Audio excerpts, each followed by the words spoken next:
अस्सलाम वालेकुम and welcome back to the idea lab. मैं हूं आपकी होस्ट आयमा सैयद, एक पीएचडी स्कॉलर, एक मार्केटिंग स्ट्रेटजिस्ट और एक बिजनेस फाउंडर। अब तक आपके लिए इस चैनल पर ऐसी बिजनेस वीडियोस बनाई हैं जिनमें आप सीख सकते हैं कि 3,000 से 10,000 रुपये में कारोबार कैसे किया जाता है, चीज़ें कहां से ली जाती हैं, क्लाइंट्स को कैसे पहुंचाई जाती हैं और अच्छा मुनाफा कैसे बनाया जाता है। इन तमाम बिजनेस आइडियाज़ को प्लेलिस्ट में शामिल करके आपके लिए फ्री ऑफ कॉस्ट चैनल पर अवेलेबल किया गया है। इसके अलावा हम ये भी देखते हैं कि जो कंपनीज इंटरनेशनली या पाकिस्तान में बिजनेस कर रही हैं वो किस तरीके से किस प्रोडक्ट का या सर्विस का बिजनेस करती हैं, वो किस तरीके से मिलियन बिलियन ट्रिलियन रुपीस कमा रही हैं और हम उसको किस तरीके से कर सकते हैं। और ये भी देखते हैं कि जब आपने पैसे कमा लिए हैं तो आप उस पैसों को इन्वेस्ट कैसे करेंगे, पैसिव अर्निंग के ऑप्शंस क्या हैं। सो हमने पाकिस्तान स्टॉक एक्सचेंज को एक्सप्लोर कर रहे हैं। पाकिस्तान स्टॉक एक्सचेंज पे स्टॉक्स जो हम खरीद सकते हैं, यानी किसी कंपनी के शेयर्स जब हम खरीदते हैं तो उस कंपनी के हम इन्वेस्टर बन जाते हैं, जिसके एवज वो कंपनी बिजनेस करती है, जो पैसे हम उसे देते हैं और उस पैसों से जो बिजनेस होता है उन पर जो मुनाफा आता है उसमें से हमें डिविडेंड या कैपिटल गेन या बोनस शेयर्स या राइट शेयर्स, इस तरह की कुछ चीज़ें मिलती हैं जिसके थ्रू हम अपनी पैसिव अर्निंग करते हैं। स्टॉक्स क्या होते हैं, कहाँ से खरीदे और बेचे जाते हैं, गवर्नमेंट आपका इसमें क्या रोल प्ले करती है, आपके पैसे कैसे सेफ रहते हैं और इसमें कौन कौन सी कंपनीज होती हैं इस्लामिक किस्म की, यानी हलाल शरिया कॉम्प्लाइंट कंपनीज के अंदर आप इन्वेस्टमेंट कैसे कर सकते हैं। पाकिस्तान स्टॉक एक्सचेंज आपके लिए कौन कौन सी ऐसे इंडेक्स मौजूद करता है जिसके ज़रिए आप ये जान सकते हैं कि शरिया कॉम्प्लाइंट इन्वेस्टमेंट कैसे होती है, डिविडेंड बेस्ड इन्वेस्टमेंट कैसे होती हैं। इस तरह की बहुत सारी वीडियोज़ हमने आपके लिए इस चैनल पर बनाई। आजकल हम ETF का ऊपर मुकम्मल वीडियो सेशन अपना रिकॉर्ड कर रहे हैं जिसमें हमने आपसे ये डिस्कस किया कि ETFs क्या होते हैं, इस्लामिक ETFs क्या हैं, इनको कैसे ख़रीदा जाता है, इनके अंदर प्योरिफिकेशन ऑफ डिविडेंड कैसे की जाती हैं, डिविडेंड मिलता है तो वो कैसे मिलता है। और अब हम आज इसके हवाले से ये देखने वाले हैं कि जब भी आप कोई ETF ख़रीदते हैं या बेचते हैं तो उस पर किस किस्म की डिडक्शंस और चार्जेस इन्वॉल्व होते हैं।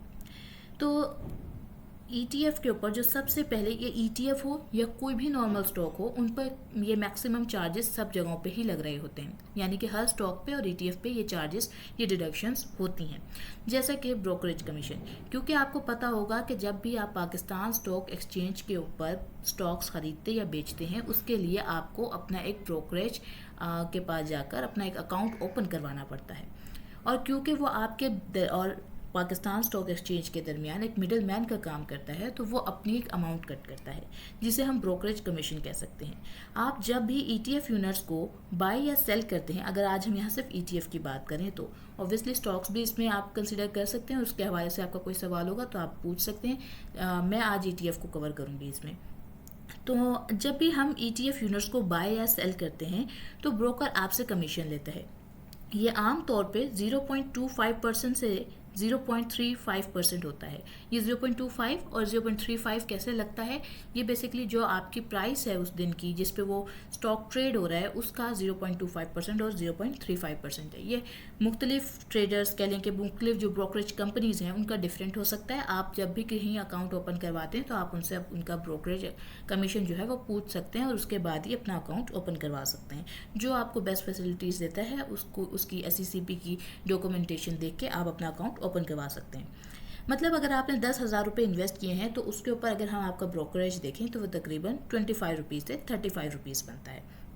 अब अगर हम बात ये करें कि PSX और CDC के चार्जेस क्या होते हैं, तो इसके जो हमारा PSX और CDC है इसकी एक बहुत छोटी सी फ़ीस होती है जो कि बहुत कम होती है। आमतौर पे ये 3 रुपये से लेके 10 रुपये तक के बीच में होती है और ये कह लें कि 0.03% होती है किसी भी ट्रेड वैल्यू की।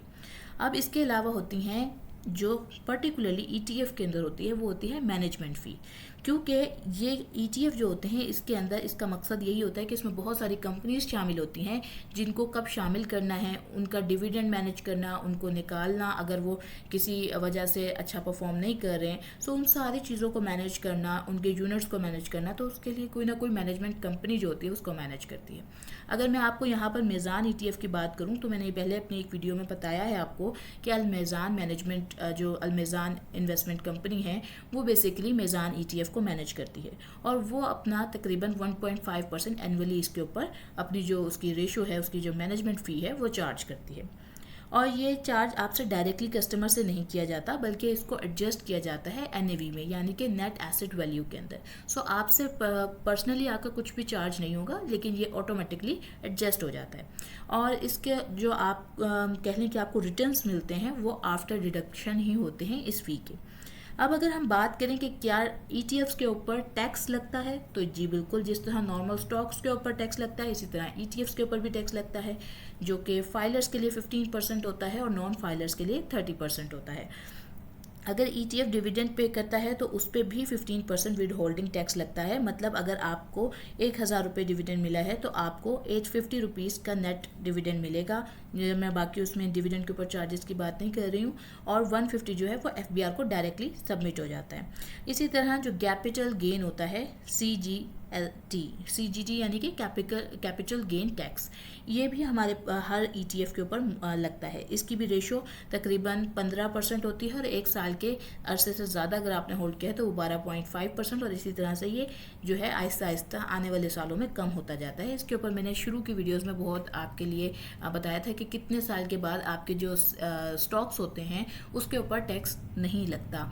तो अगर आप चाहते हैं कि मैं, वो एक पॉइंट था उस एक वीडियो का, लेकिन अगर आप चाहते हैं कि मैं इसके ऊपर मुकम्मल वीडियो आपके लिए बनाऊं कि टैक्स किस तरीके से कितने अरसे के बाद आपके लिए डिडक्शंस उसमें आ जाती हैं और आप उससे कैसे फ़ायदा उठा सकते हैं सही तरीक़ों से, तो हम उसके ऊपर भी एक वीडियो आपके लिए ला सकते हैं।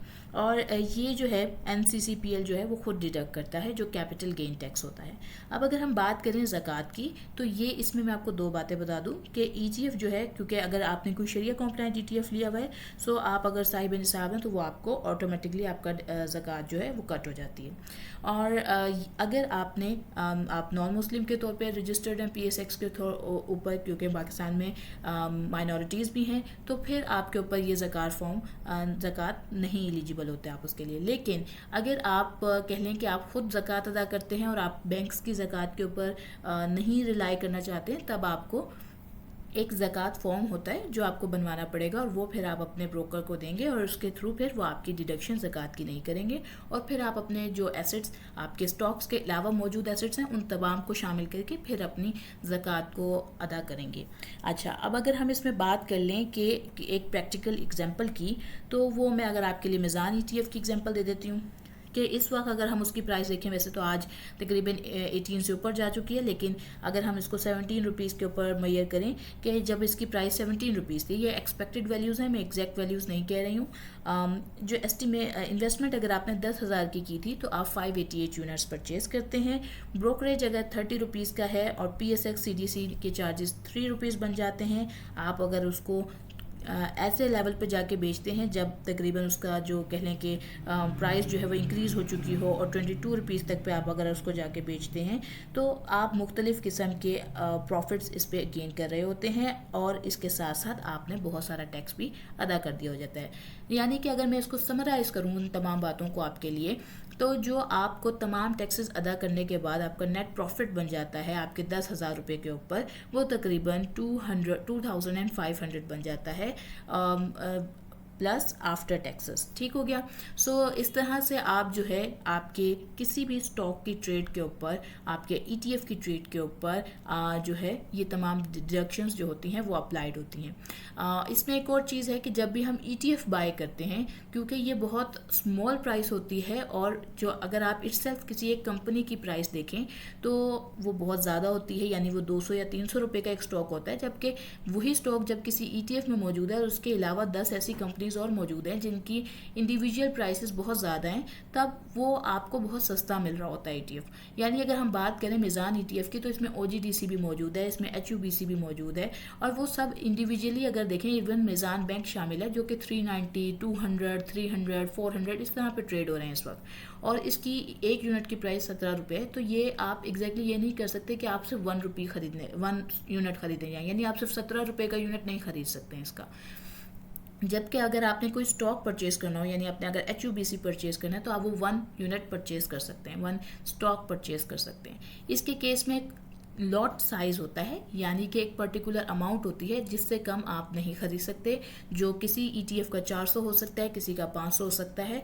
सो आपको उस पर्टिकुलर ETF का वो यूनिट प्राइस पे ही, उस कह लें कि लॉट साइज पे ही आपको वो स्टॉक्स मिलेंगे। अगर आप 300 की ट्रेड करते हैं, यानी कि आप कहते हैं कि मुझे 300 स्टॉक ETFs यूनिट्स खरीदने हैं, तो वो आपका जो ऑर्डर होगा वो कैंसिल में चला जाएगा डायरेक्टली, रादर देन के आपकी परचेज सक्सेसफुल हो। तो आपको वो लॉट साइज मैच करना होगा, तभी आपकी वो परचेज जो है वो सक्सेसफुल होती है। उम्मीद करती हूँ आपको आज के वीडियो से बहुत अच्छी इन्फॉर्मेशन मिली होगी और आपने वीडियो को लाइक किया होगा, शेयर किया होगा, सब्सक्राइब किया होगा। मैं आपके लिए इसी तरह अच्छी अच्छी इन्फॉर्मेशन लाती रहूँगी। फिर मिलेंगे एक वीडियो के साथ। आज के लिए लेती हूँ मैं अलविदा। मुझे याद रखिएगा दुआओं में। अस्सलाम वालेकुम।